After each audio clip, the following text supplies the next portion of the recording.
of all, talk to us more. I think most of us that are familiar with CIS, the new 8.0 that's been released, now includes service providers in the mix of things, right? So talk to us about what that looks like, maybe what impacts we as MSPs on this channel together need to be thinking about. Just kind of walk us through some of those changes, how it impacts us.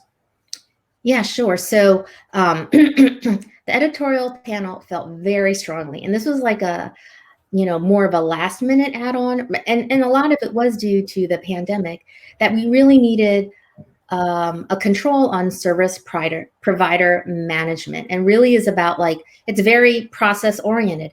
Have a process to evaluate your service providers, right? Follow the data. You have sensitive data. Many times it's in the cloud. And, you are responsible, you organization are responsible for knowing where your data is and knowing, with your service provider, who's responsible for what. There's so always confusion on the governance issue. Oh, I thought my service provider was supposed to be providing this security. And so it really is about following that data, looking at these contracts to make sure you're getting what you're getting, and looking to see, can they verify or validate some of these controls that are regulatory, not necessarily CIS, but like CMMC, HIPAA, PCI, as well as making sure you're designating folks to interact with your service provider, and also knowing, looking at the contract every year, making sure it's being updated, et cetera. And so, across the board, from the large organizations, many of the large organizations already do this, and they're classifying their data service providers, and they're saying this one is more high risk than this one, et cetera, et cetera. But the smaller and even the mediums were not. And so they thought it was really great to have this guidance. So this is cool, right? This impacts everybody in the call in the sense of, okay, so now MSPs are specific, or really all service providers, I should say, are now called out inside of CIS. And so give me some feedback from the audience, from you guys here today. Give me a yes or a no.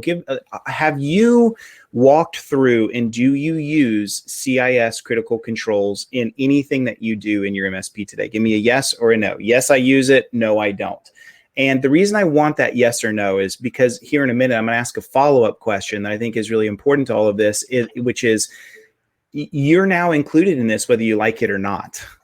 So it's time for you to think about your third party, and to your clients, their fourth party, which is your partners. Like, I'm with ConnectWise. What kind of data does ConnectWise have? What does my data security look like? Who are the vendors that ConnectWise uses to make things happen? Because when we talk about these supply chain attacks, and we talk about risks inside the supply chain, we have to have these answers. And Phyllis, I have to think that part of what you're trying to do with the new version of 8.0 is call out that entire supply chain, so that organizations from the client all the way to the managed provider, and those that the managed provider use, are all baked into this whole process, so we have better visibility of what's going on. Am I right? Yeah, absolutely.